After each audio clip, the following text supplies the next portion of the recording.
Okay, welcome everyone back to our Dhamma Zoom. Wish you all well. We'll begin by paying respects to the Buddha, Dhamma, and Sangha. Namo tassa bhagavato arahato samma sambuddhassa. Namo tassa bhagavato arahato samma sambuddhassa.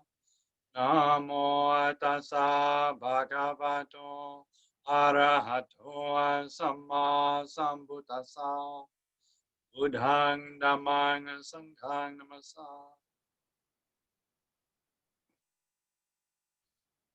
We can begin today's Dhamma Zoom by sitting quietly.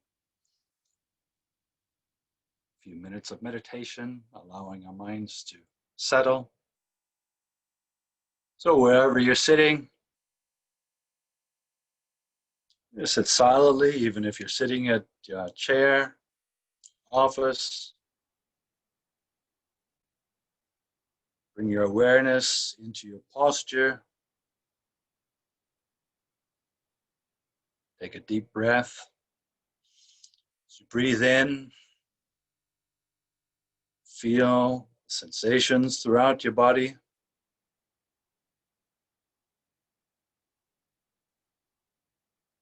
Sitting upright, energized posture, but also allowing yourself to relax. As you breathe in, feel your body. As you breathe out, allowing it to settle, be quiet.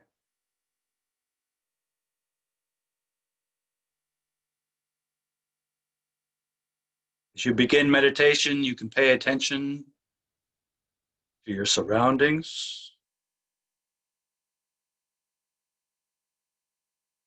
You might notice space, you might notice sound, but you also might notice the silence.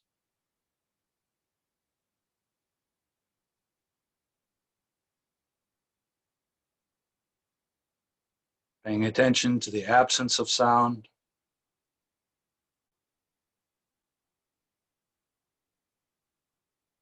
Paying attention to the space within our environment.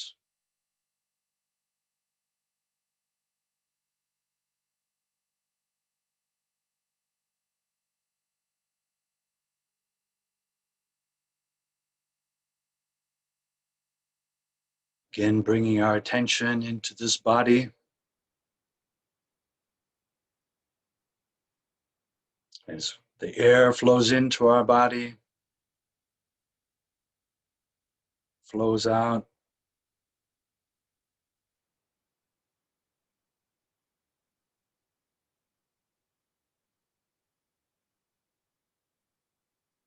During this time, thoughts may arise, maybe thinking, that's fine. But there's nothing we have to figure out during this time.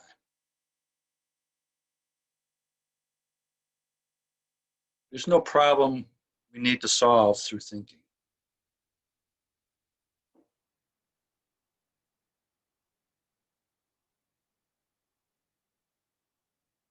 There's nothing we need to do. There's no one we need to be.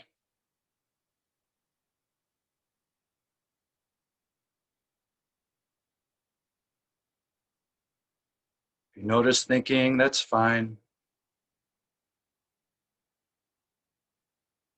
But still, we bring our attention back to this body, the air flowing into this body, pausing and flowing out.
Whenever thoughts arise, seeking your attention, looking for distraction, just gently say to yourself, not now. I don't have to worry about that now.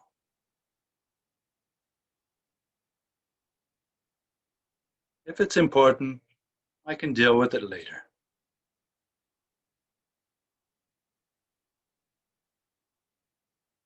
We set it down, come back and check.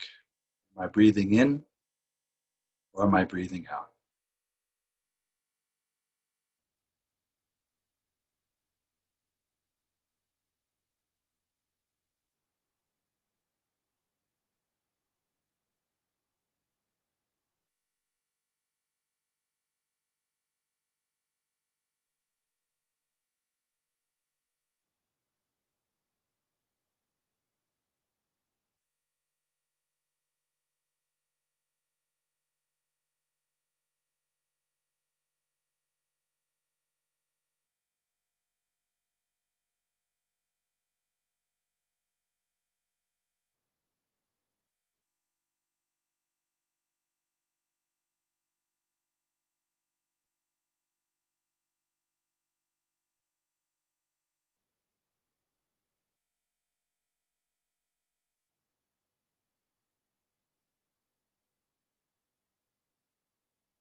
Externally, in our environment, we can notice sound,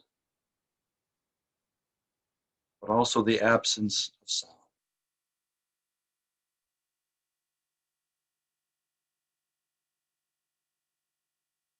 Within our own minds, it's the same. We can be aware of thinking, but it's not all thinking. When a thought ceases, there's silence.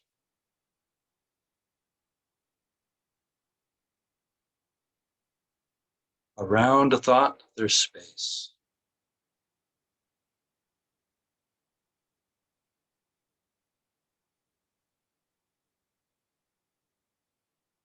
So also notice the silence and the space.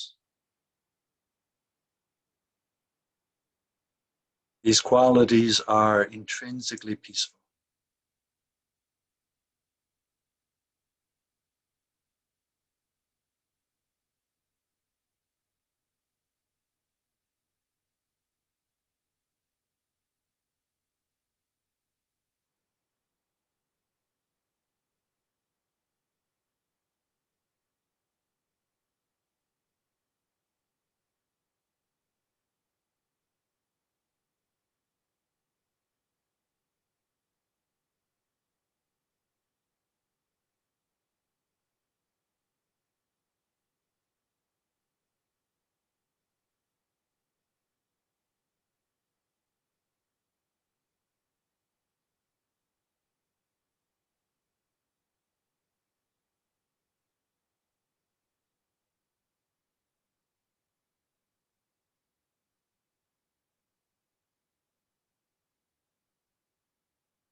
Where can you feel the sensations of the air flowing into your body?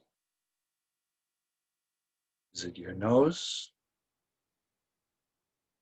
throat, chest, your belly? Where do you feel it?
As we come towards the end of the meditation, with the final few breaths, pay attention to every detail, every sensation of the air flowing in, pausing, flowing out.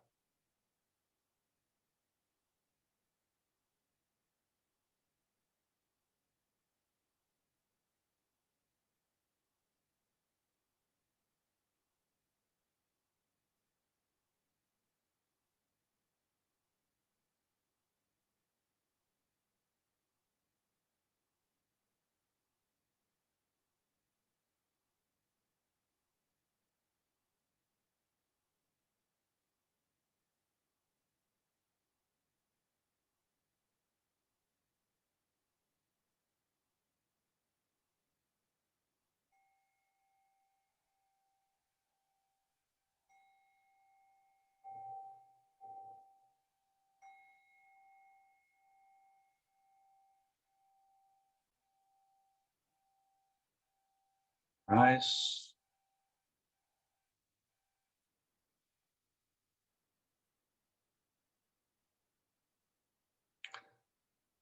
So greetings from New Zealand, everyone. Yesterday marked the full moon.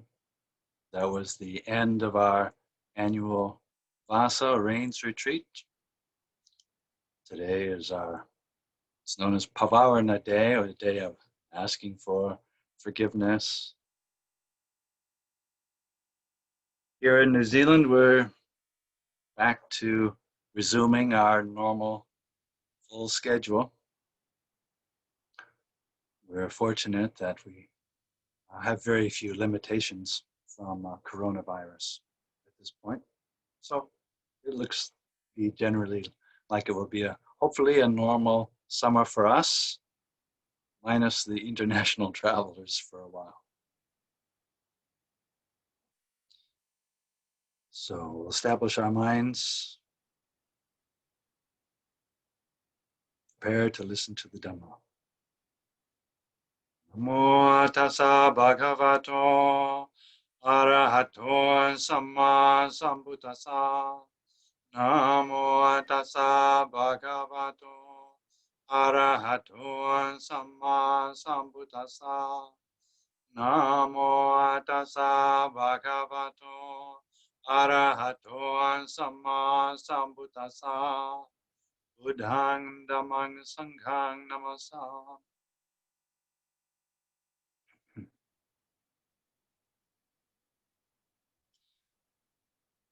So as 2020 continues on, it still seems to be determined to make life as difficult as possible for as many people as possible. It's continues to be an interesting year. No real sign of letting up in its quest to unravel all the things that we consider normal. So in the beginning of the year,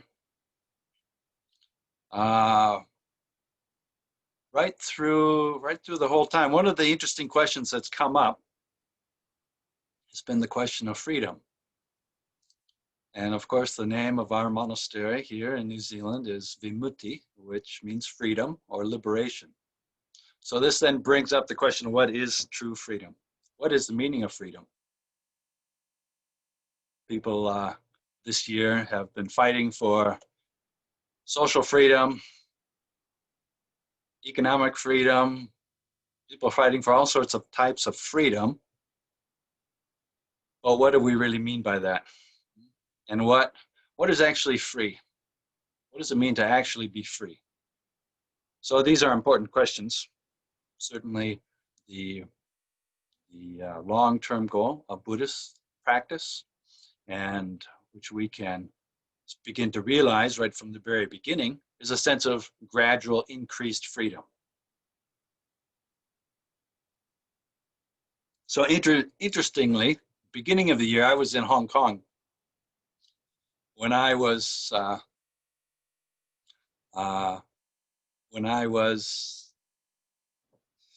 Someone's knocking on my door. Typical Zoom, a Zoom Dhamma experience. So the beginning of the year, I was in Hong Kong, which has been in a struggle for its own form of freedom. I was there teaching at the Theravada Buddhist Center in Hong Kong. And there's a certain degree to which social freedom is is a valid foundation for true internal freedom. But to what degree? Certainly it mirrors this an intrinsic wish in most human beings to have freedom, security, and that's tied up with an idea of happiness.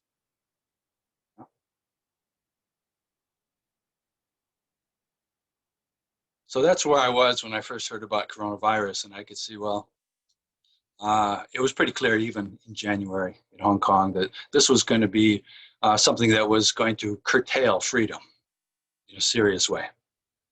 It was clear at that time that it was going to be a pandemic, certainly spread around the world. So when we talk about freedom, what do we really mean? What are we actually talking about?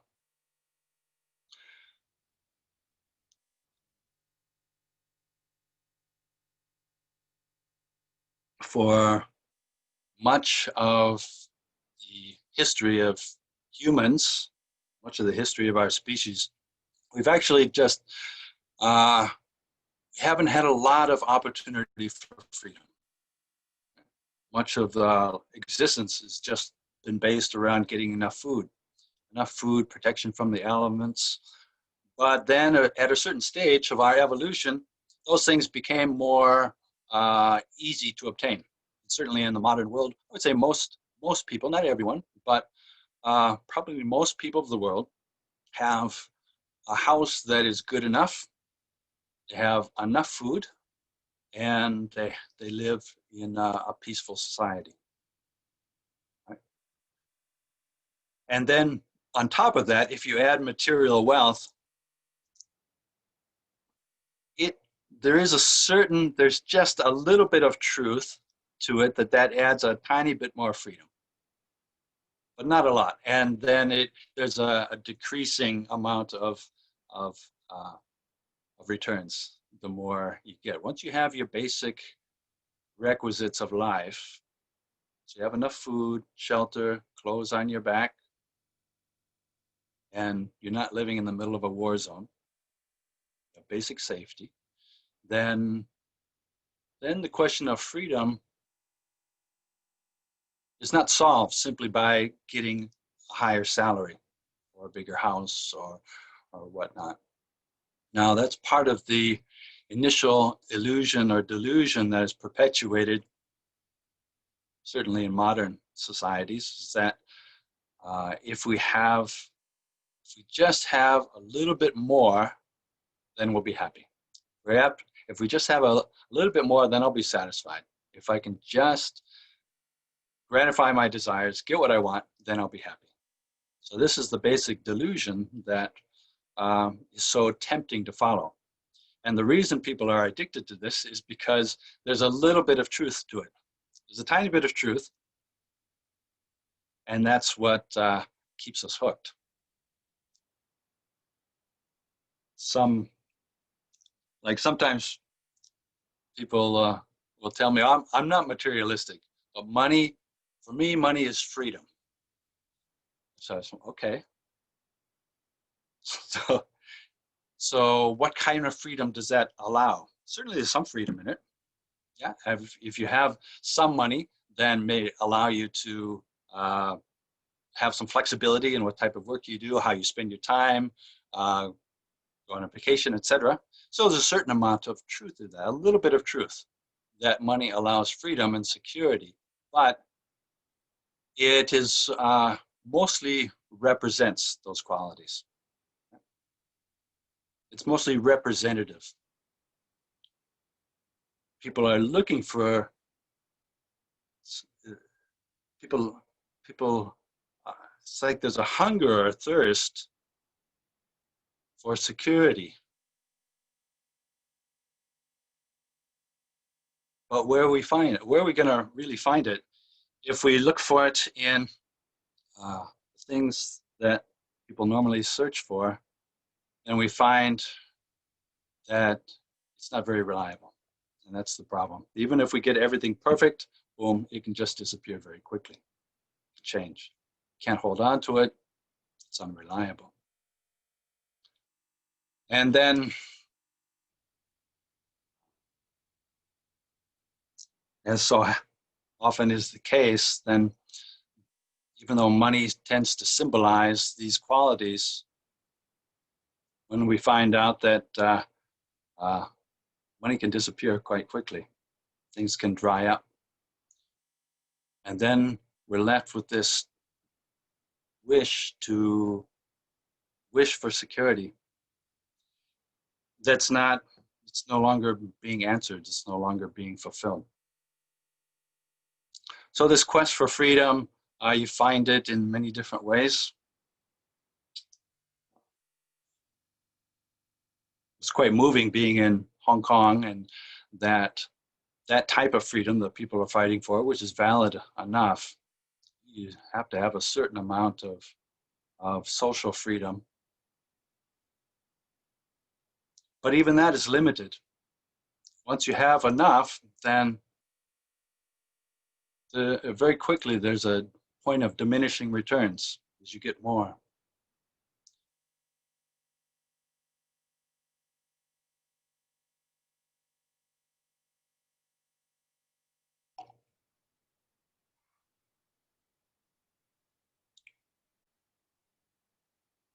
So then the question becomes, where do we find something which is truly reliable? And then we begin to look inside. And the Buddha talked about freedom. He wasn't talking about just the ability to do whatever we want, whenever we want.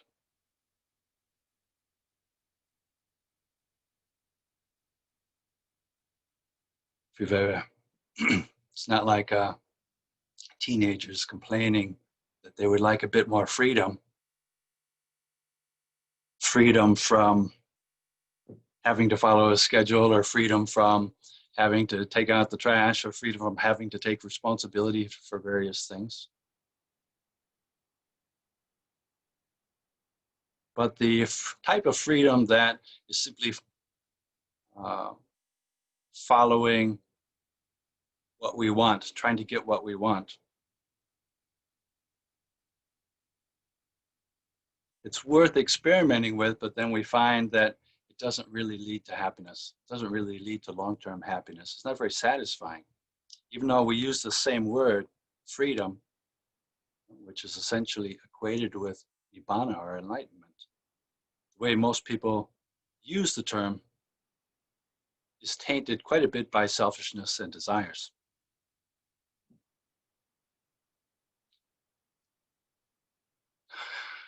I'm sure we've all seen images of people who are rebelling against any social constraints, even for public health. Whether it's like wearing a mask in public, or being in lockdown. And then people are fighting for freedom as if that is an intrinsic right. So when does freedom then cross over into selfishness? When does it get mixed up with selfishness?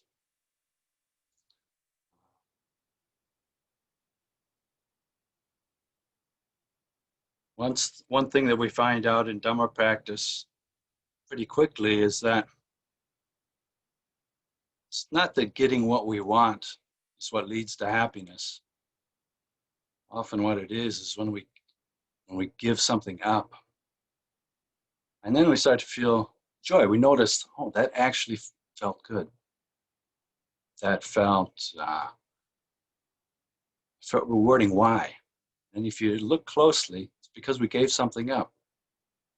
Why generosity is such a foundational quality in Dhamma practice. So we give something up. We give up time, we give up energy, maybe we give up some material thing. And it's actually that giving up which gives our mind a little bit of space, even temporarily, even for a short time. Then we're able to take our attention off of ourselves, and me and mine, and our little world and our little preoccupations. And as Ajahn Chah said, that is a taste of freedom, a little bit of freedom. We give something up. And this practice of giving up then leading to happiness and leading to space and freedom. If you can experience that in the beginning, then you see that this pattern is then applied at every step of Dhamma practice, from the beginning right to the end. So even in deeper stages of meditation, it's not about adding things and achieving things. It's actually about giving things up. Giving up coarser states of happiness for more refined states of happiness. Eventually giving up even sukha or happiness for the peace of equanimity and stillness.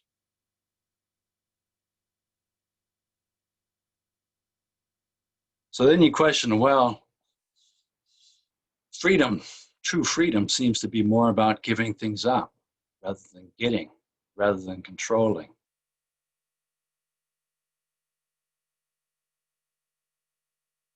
When we think of freedom as the ability to get what we want, when we want it, to do whatever we want, and not have anyone else tell us what to do, then you have to check, okay, is this true freedom, or is actually I'm just following defilements?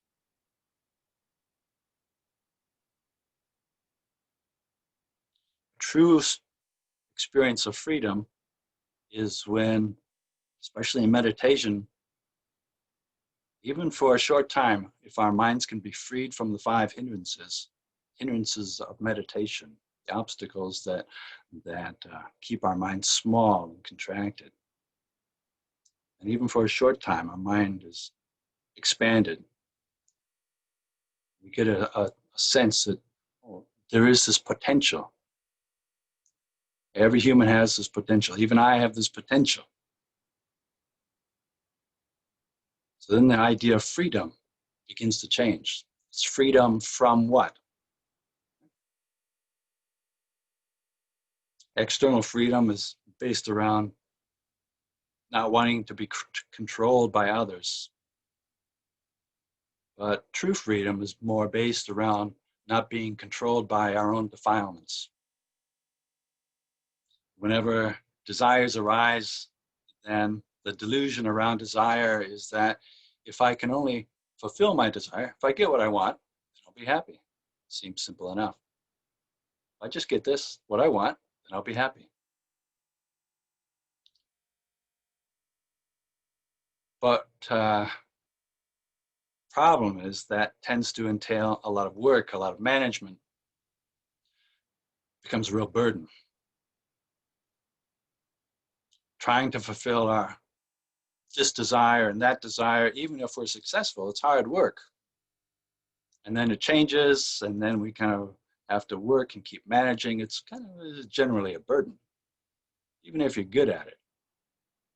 It's hard work to try to maintain a sense of happiness just by getting what you want. But a shortcut, an easier way, is if you clearly see your mind be peaceful and then a desire arises, oh, I'd like to have this, then I'd be happy. But even that thought, that desire is already constricting. It's already disturbing. It already moves the peace of the mind. That's the thing that takes our freedom away. So then, if you clearly see that, so if you just let go of the desire, then that sense of peace, happiness, and freedom, sense of inner security, reliability that we're hungering for, is there with us all the time. We're not going to find it in some situation externally. It's there with us all the time. So this is what the Buddha talked about when he referred to the Buddha, Dhamma, and Sangha as refuges, place of safety.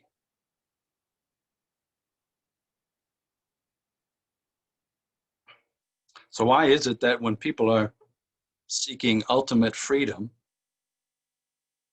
the system that the Buddha set up, especially for monastics, is just full of schedules and rules and precepts?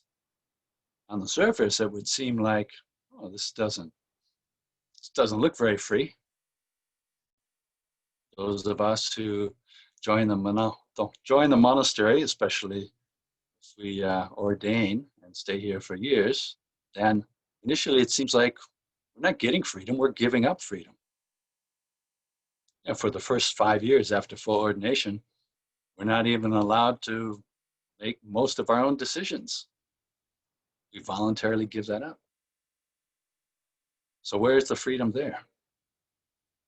You have to follow a certain schedule, can't get up when we want to get up, can't just do whatever we want. We can't just eat whenever we want. So much is dictated by the community. So much is dictated by these ancient system of rules. 227 rules of the Buddhist monastic code, plus seemingly innumerable minor rules.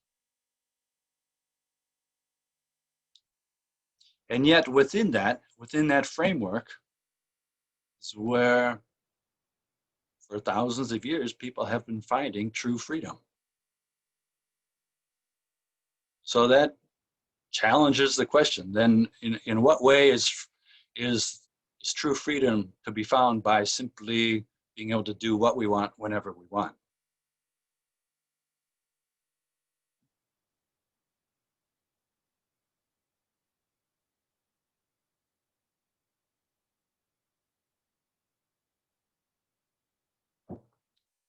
This morning we were discussing teaching in prisons. Sometimes our monks go into prisons, or some of our lay followers sometimes teach in prisons.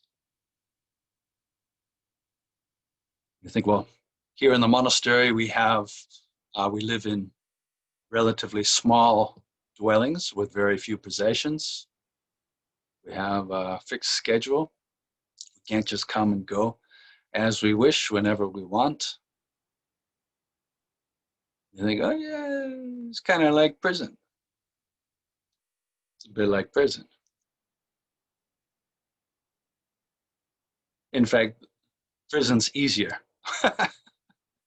Certainly compared to our life in Thailand, being in prison is more luxurious. An average prison is certainly more luxurious than our monastic life in Thailand. And yet, why is it that people would voluntarily give up their so-called freedom in the quest for freedom? Is it a contradiction? What kind of freedom are we talking about?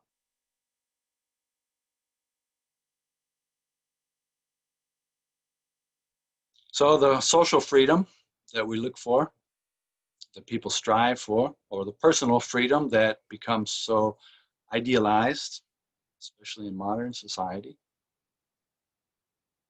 or the type of freedom that spills over into just like arrogant selfishness. You see a lot of that too. Those are all very limited. And even if you have that type of freedom, how much happiness does it really afford us? What's the actual result? You may have enough financial freedom to retire and go on vacation whenever you wish. It's no guarantee for happiness. It's no guarantee that will actually be conducive to a peace of mind.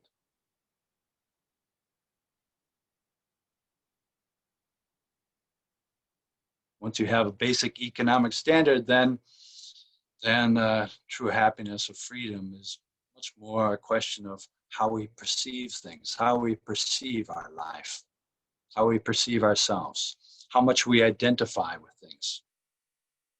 And then we start to see the real walls of the prison are not any rules or laws or any government trying to tell us what to do. The real walls of the prison are how we identify with almost everything in our life as me and mine, and then try to hold on to it. And this is the essence of what creates the burden. Create our own prison.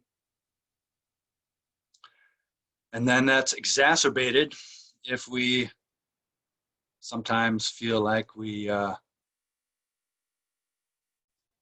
through fear, which a lot of people have, through fear, then people start building walls of protection around themselves. And what they find is that it doesn't actually protect them so much as wall them in as one more prison. So in Dhamma practice, then we're gradually breaking down these self-imposed walls of the prison. The bars that we create in our own minds keep us enslaved.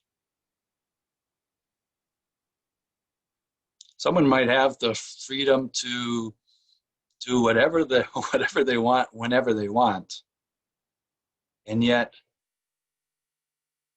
if they're just following their desires or fears or worries, that's what's motivating them, then they're not really free. There's not much freedom there at all. It's like being a slave, especially if we're motivated by fear.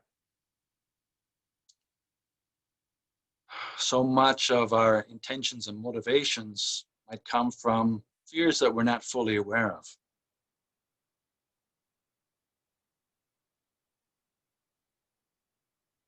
And then we really are like slaves.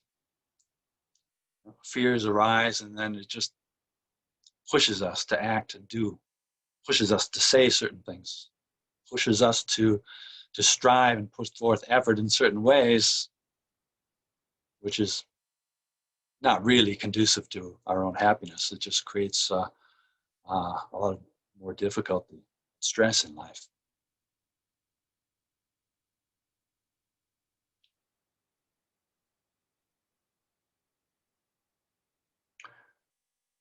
Fears and how we perceive our life, how we perceive others.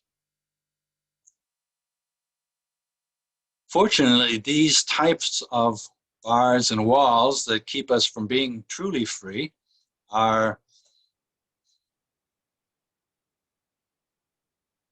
they're only as real as we make them. That's the thing. They're only as real as we make them.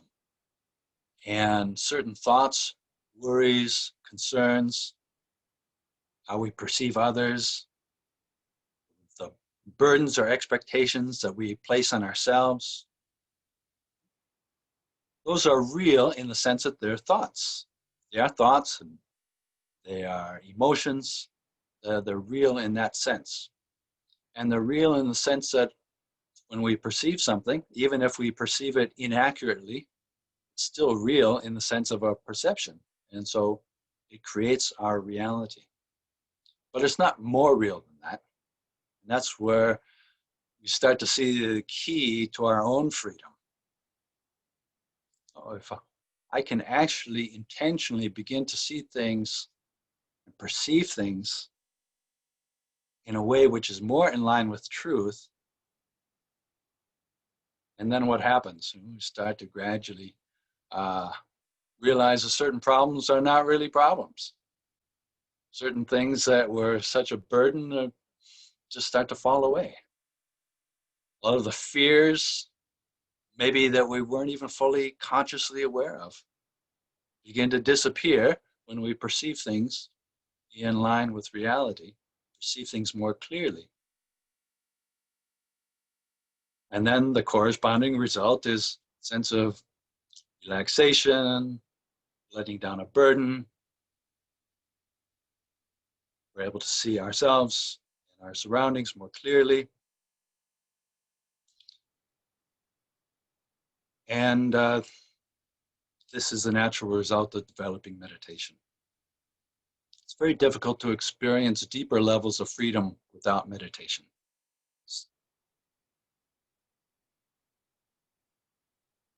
Even without meditation, you can do quite a lot of Dhamma practice.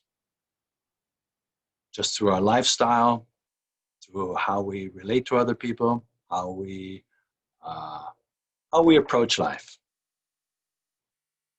Developing wholesome qualities of loving kindness, following basic sila of being good people, being very generous and kind and open-hearted. There's a lot of Dhamma practice, a lot of freedom that can be experienced even without meditation. But once you are able to take meditation to deeper levels, then it opens up whole new areas of freedom. You realize so much of the way that we perceive ourselves and the difference between ourselves and others, which seems so solid and fixed, is actually just a perception in our mind.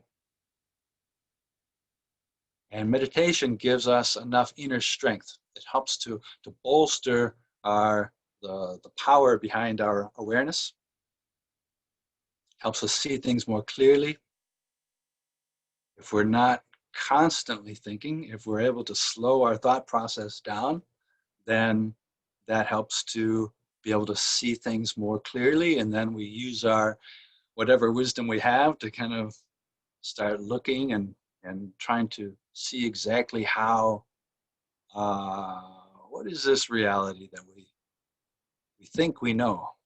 What is this nature of reality? How much is actually just perceptions that are projected out? I would say most of it, although it doesn't seem like that. It seems like most of reality is outside and we bring it in through our sense doors. When you start to see or experience that most of reality is actually our own self-generated perceptions that are projected out, then correspondingly, there's a huge potential for freedom there, because then we can begin to say, well, I can perceive it that way, but also I can perceive it this way. And then eventually you start to get to the point where you ask, who is it that's even doing the perceiving? Even this idea that there's someone here who is perceiving things, that's all. That is in and of itself is a limitation.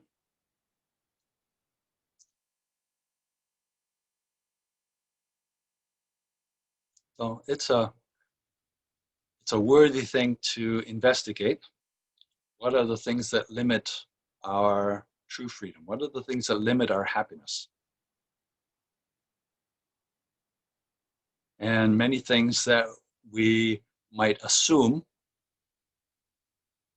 are limitations to our happiness are not really problems, And many things that seem to be out of our control are actually quite within our ability to modify and control. And then we have the ability to experience a type of freedom which is not dependent on external circumstances, within reason. Right?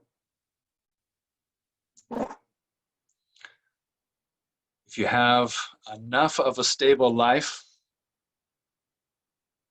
where you're not frantically trying to survive, then you have everything you need to be happy. Then the rest of the real work is internal, Dhamma practice. So this is the type of freedom that the Buddha was talking about.